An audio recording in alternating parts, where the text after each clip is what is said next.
नमस्कार. मी आपला रमेश सारथी. गोराराजाचे grand pass fundamental English ग्रामरमध्ये आपला स्वागत आहे. विद्यार्थी मित्र हो, आपण टेन्स शिकत आहोत. टेन्समध्ये simple present tense, present continuous tense आणि प्रेझेंट परफेक्ट टेन्स हे 3 टेन्स आपले पूर्ण झालेले आहेत. आणि आता चौथा प्रेझेंट परफेक्ट कंटिन्युअस टेन्स. विद्यार्थी मित्र हो, काही अडचण असतील, काही शंका असतील, कॉमेंट बॉक्समध्ये तुम्ही मला विचारू शकता. वेल, प्रेझेंट परफेक्ट कंटिन्युअस टेन्स पूर्ण चालू वर्तमान काळ. पूर्ण चालू वर्तमान काळ म्हणजे या टेन्समध्ये जे कार्य असतात पूर्ण होतात आणि चालू असतात. ते कसे असतात बघूया आपण. तत्पूर्वी ह्याचा फॉर्म्युला सूत्र घ्या बेटा. सब्जेक्ट माहिती आहे आपल्याला, have oblique has. We you they असेल तर हॅव वापरतो, ही शी इट असेल तर हॅज वापरतो. लक्षात ठेवा, हे विसरू नका. Plus been plus V1 plus ING. या टेन्समध्ये बीन येतोय कंटिन्युअस दर्शवण्यासाठी, पुन्हा क्रियापद, क्रियापदाला ING प्रत्यय. अशा प्रकारे हे प्रेझेंट परफेक्ट कंटिन्युअस टेन्स येतोय. मग प्रेझेंट परफेक्ट टेन्स म्हणजे अर्ध काम संपतोय आणि पुन्हा काम चालू असतोय. तर कसे, एक छोटा एक्झाम्पल देतो बेटा. एक्झाम्पल हे इथे बिन, हे डॉट आहे, हे आपण आज समजूया. आज, टुडे, आता, आज. आणि समजा तुम्ही एखादी काम काल, येस्टरडे, काल तुम्ही एक काम सुरुवात केली. कोणतंही काम कालपासून आजपर्यंत तुमचं जे काही काम असेल ते परफेक्ट झालं बेटा. एवढं ह्याला म्हणतो परफेक्ट. म्हणजे कालपासून आजपर्यंत जे तुमचं काम आहे, अर्धा का असे ना, ते पूर्ण झालेलं आहे. अर्ध काम पूर्ण झालंय, परंतु जे तुमच्या हाती जे काम आहे ते कम्प्लीट झालेलं नाहीये, ते पुढे चालू आहे बेटा. ह्याला म्हणतो कंटिन्युअस. म्हणजे हे भविष्यात संपणार, आता संपणार नाहीये ते. म्हणजे तुम्ही जे काम सुरुवात केली ते काल सुरुवात केलं, कालपासून आजपर्यंत काम चालू आहे तुमचं, आणि पुढेही म्हणजे कालपासून संपलं आणि पुढे चालू राहणार.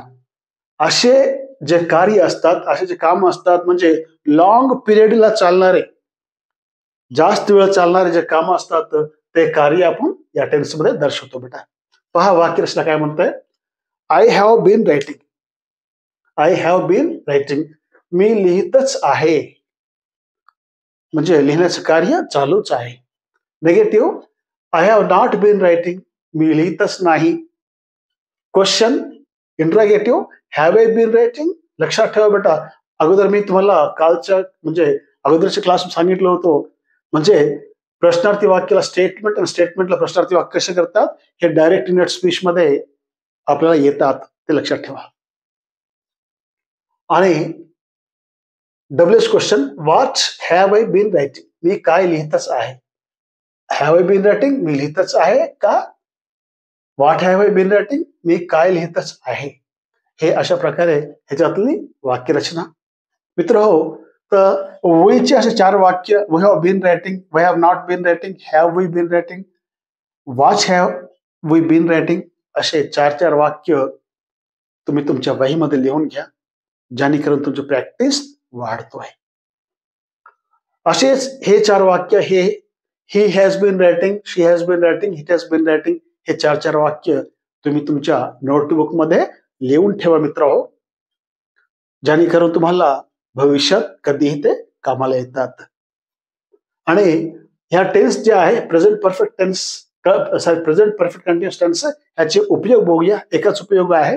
काय म्हणतो, दिस टेन्स म्हणजे present perfect continuous tense is used for the actions which started at some time in the past.